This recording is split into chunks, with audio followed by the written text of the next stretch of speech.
ایسی جنگ ہونی ہے الملحمۃ العظما، جس کو کہ میں بھی آپ کے گواہی پیش کر دوں گا، جسے کہا گیا ہے دی لاسٹ کروسیڈ۔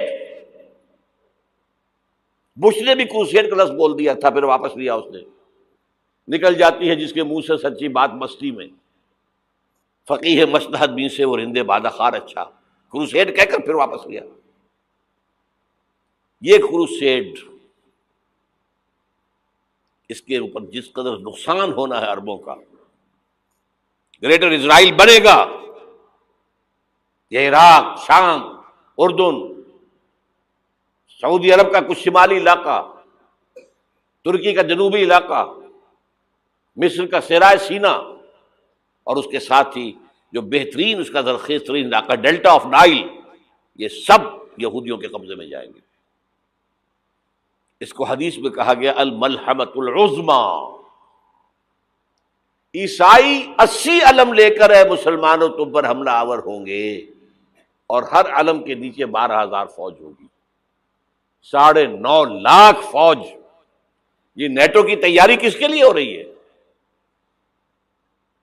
جب یو ایس ایس آر کا خاتمہ ہوا تو پوچھا گیا تھا نیٹو چیف سے، اب کس لیے؟ تمہارا وہ دشمن تو ختم ہو گیا، اب ہمیں اسلامک فنڈامنٹلزم سے نمٹنا ہے۔ وہ جانتے ہیں خطرہ یہی ہے، اب اسلام ابھر سکتا ہے، مسلمانوں کے سینوں کے اندر وہ آگ ہے، اوپر خاکستر آ گیا ہے، تم پہ اٹھانا بیٹھنا، یہ اندر تو انگارہ ہے، اوپر سے راکھ ہے، اس سے دھوکہ نہ کھا جانا ان کے دلوں کے اندر۔ اور بش نے کہا تھا مسلمان چاہتے ہیں کہ ہسپانیہ سے لے کر انڈونیشیا تک نظام خلافت قائم کریں، اور میں حیران ہوا تھا کہ اس کمبخت کو ہسپانیہ کا خیال کیسے آ گیا؟ ہمیں تو کبھی آتا ہی نہیں، اب ہم تو بھول گئے، وہ تو 500 برس پرانی بات ہے جبکہ وہاں سے ہمیں نکال دیا گیا تھا۔ اگرچہ اقبال نے کہا تھا ہے ارض فلسطین پہ یہودی کا اگر حق، ہسپانیہ پر حق نہیں کیوں اہل عرب کا؟ ہسپانیہ میں تو 800 سال حکومت کی مسلمانوں نے، اور ابھی 500 برس ہی گزرے ہیں نا۔ یہودی تو ارض مقدس سے 2000 سال نکالے گئے، انہیں لا کے آباد کیا گیا، عربوں کے سینے میں خنجر بھونک دیا گیا۔ وہ چھوٹا سا ملک جو چاہتا کرتا، کوئی پوچھنے والا نہیں۔ امریکہ جیسے اپنے بیٹے کی حفاظت کرے ویسے کرتا اس کی۔ اور حضور نے فرمایا ہے وہ جنگ جب ہوگی تو ایک باپ کے اگر 100 بیٹے ہوں گے تو 99 ختم ہو جائیں گے، ایک بچے گا۔ یہ حدیث ہے، حدیث ہے صحیح۔ اور آپ نے فرمایا ویل للعرب من شر قد اقترب، عربوں کے لیے ہلاکت ہے، عربوں کے لیے بربادی ہے اس شر سے جو قریب آ چکی ہے۔ اور آج جس طرح انہوں نے ان کی تہذیب کو اختیار کر لیا ہے، دبئی جا کر دیکھیے، بدترین مغربی معاشرہ جو ہے وہ دبئی کے اندر ہم نے قائم کر کے دکھا دیا۔ اب سعودی عرب اس راستے پر بڑھ رہا ہے۔ اور اس کے بعد نمبر 2 پر جو ہے ہم پاکستانی ہیں، لیکن میں اس کے وہ پہلی بات جو کہہ رہا ہوں وہ تو یقینی ہے، اس میں تو احادیث صحیحہ موجود ہے۔ اگرچہ اس کے بعد پانسا پلٹے گا، پھر حضرت مہدی کا ظہور ہوگا، حضرت عیسیٰ کا نزول ہوگا، اور وہ گریٹر اسرائیل گریٹر گریو یارڈ بنے گا یہودیوں کا، ایک ایک یہودی قتل ہوگا اور دفن ہوگا۔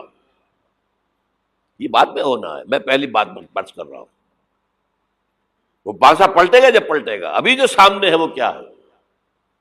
جس ملحمۃ العظما کہا حضور نے، جسے آرمگیڈون کہتے ہیں عیسائی۔ آرمگیڈون کی اگر کہیں جا کر آپ دیکھیں گے، آپ ڈکشنری میں مانی تو کیا لکھا ہے؟ A very big war which will be fought between the forces of evil and good before the end of this world۔ اس دنیا کے خاتمے سے پہلے خیر اور شر کی قوتوں کے درمیان بہت بڑی جنگ ہوگی۔ ارمجدون اسے کہتے ہیں عربی میں، اور آرمگیڈون اسے کہتے ہیں انگریزی کے اندر، اور یہ بائبل کی آخری کتاب کے اندر ہے، جو اس میں کہ مکاشفات یوحنا، ریویلیشنز آف سینٹ جان۔ یہ تو میں کہہ رہا ہوں یقین کے ساتھ، اور زیادہ دور نہیں ہے، آیا چاہتا ہوں اس لیے کہ یہودیوں کا اور عیسائی جو کنزرویٹوز ہیں، نیو کنزرویٹوز، ان کا 5 نکاتی ایجنڈا ہے متفق علیہ، جس کے تحت کہ یہ جنگ صلیبی شروع کی گئی ہے. وہ سن لیجئے آپ. آرمیگیڈون نمبر 1، گریٹر اسرائیل قائم ہو جانا اس کے نتیجے میں نمبر 2، مسجد اقصی اور قبۃ الصغریٰ کو گرانا نمبر 3، وہاں تھرڈ ٹیمپل، وہ مسجد جو حضرت سلیمان نے بنائی تھی 1000 قبل مسیح میں، پھر برباد کی تھی نبوکدنضر نے، دوبارہ بنائی گئی، پھر دوبارہ ختم ہوئی 70 عیسوی تک گری پڑی ہے. ان کا خانہ کعبہ گرا ہوا ہے 70 عیسوی سے لے کر آج تک. ایک دیوار ہے ویلنگ وال، جہاں جاتے ہیں، روتے ہیں، پیٹتے ہیں، ماتم کرتے ہیں، وہاں وہ بنے گا تھرڈ ٹیمپل. اور نمبر 4، اس میں لا کر رکھا جائے گا تخت حضرت داؤد کا. یہ تخت کہاں ہے اس وقت؟ یہ لندن شریف کے اندر جو ان کی پارلیمنٹ کا جو چرچ ہے، ویسٹ منسٹر ایبے، اس میں رکھا ہوا ہے. ایک پتھر تھا جس پر بٹھا کر حضرت داؤد کی تاج پوشی ہوئی، پھر حضرت سلیمان کی ہوئی، پھر وہ پتھر رکھ دیا گیا جب حضرت سلیمان نے بنایا ہیکل مسجد اقصی، وہاں رہا وہ. ہر بادشاہ جو تھا یہودی اسی کے اوپر بٹھا کر اس کی تاج پوشی ہوتی تھی. سن 70 میں ٹائٹس نے گرایا اسے، ہیکل کو، وہ پتھر لے گیا، وہاں سے روم گیا، روم سے آئرلینڈ گیا، آئرلینڈ سے اسکاٹ لینڈ آیا، اسکاٹ لینڈ سے انگلینڈ آیا، اور اب وہ رکھا ہوا ہے 14ویں صدی عیسوی سے آج تک. وہ ویسٹ منسٹر ایبے میں رکھا ہوا، ایک کرسی کی سیٹ میں اسے بنا دیا گیا ہے تخت کی شکل میں. اب انگریزوں میں کوئی ملکہ ہو، کوئی بادشاہ ہو جس کی بھی تاج پوشی ہونی اس میں ہوتی. یہ لا کر رکھا جائے گا تھرڈ ٹیمپل میں، اور اس پر یہودیوں کے خیال کے مطابق ان کا مسیحا آئے گا جو مسیح دجال ہوگا. عیسائیوں کے خیال کے مطابق حضرت عیسیٰ آئیں گے، وہ ہمارا بھی خیال ہے حضرت عیسیٰ آئیں گے علیہ السلام. بہرحال یہ تو بات کی باتیں ہیں نا. اس وقت جو میں عرض کر رہا ہوں، عربوں پر بہت بڑا عذاب، اور پاکستان کا معاملہ البتہ یہ ہے، میں یقین سے نہیں کہہ سکتا. ہینگنگ ان دی بیلنس، ہو سکتا ہے اللہ تعالی ہم پر رحم فرمائے، ہو سکتا ہے، اگرچہ اس کی کچھ شرائط ہوں گی. چمن کے مالک اگر بنا لیں موافق اپنا شعار، اب بھی چمن میں آ سکتی ہے پلٹ کر چمن سے روٹھی بہار، اب بھی ہو سکتی ہے. اور یہ بھی ہو سکتا ہے کہ اللہ تعالیٰ نے معجزانہ طور پر ہمیں ملک دیا، ہم نے اللہ سے بدعہدی کی، وعدہ خلافی کی، غداری کی، لہذا سزا دی جائے اور ہم سے یہ ملک چھین لیا جائے. It's just possible. دور نہ سمجھے اسے، انہونی بات نہ سمجھے. جو گھیراؤ ہو رہا ہے آپ کے مغرب میں نیٹو فورسز اور مشرق میں بھارتی فورسز گدھوں کی طرح بیٹھے ہوئے انتظار کر رہے ہیں پاکستان اور ڈسٹیبلائز ہو جائے، یہاں اور بدامنی ہو جائے. اب لاہور میں پھر آج دھماکے ہو گئے ہیں. 2 دن پہلے کا دھماکہ میں سہ کے آیا ہوا ہوں، آپ کے سامنے بیٹھا ہوں.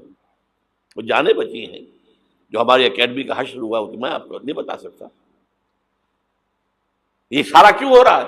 تاکہ یہاں بدامنی ہو جائے اور ہمیں جواز مل جائے.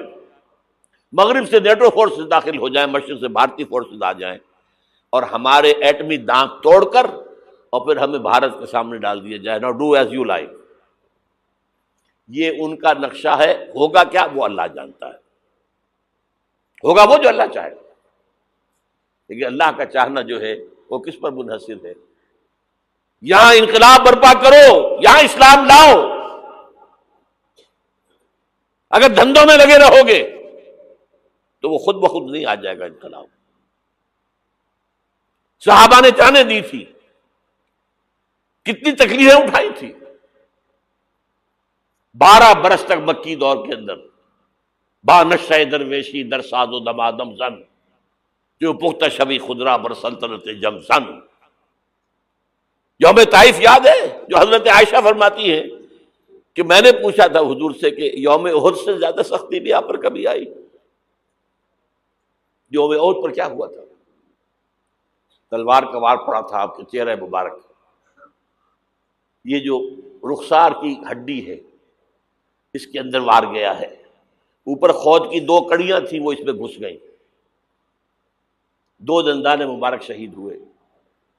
وہ خود کی کڑیاں ایک صحابی نے اپنے دانتوں سے پکڑ کے کھینچنے کی کوشش کی، دانت نکل گئے، وہ نہیں نکلی۔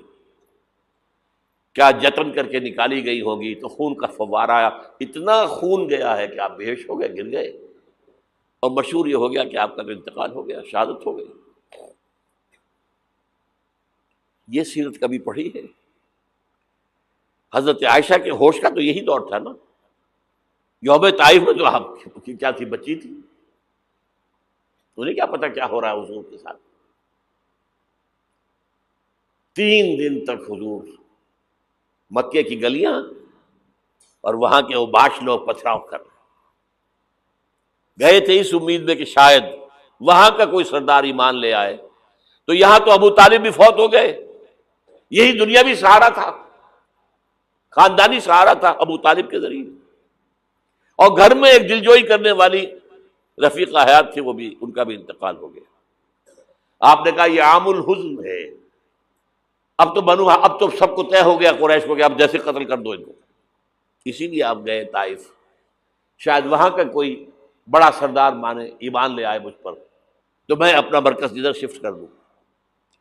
تینوں سے ملے ہیں، تینوں نے وہ جواب دیے ہیں، نکل جاؤ یہاں سے، میں تمہارے ساتھ بات بھی کرنے کو تیار نہیں۔ اچھا، تمہارے سوا کوئی نہیں ملا تھا اللہ کو نبی بنا کر بھیجنے کے لیے؟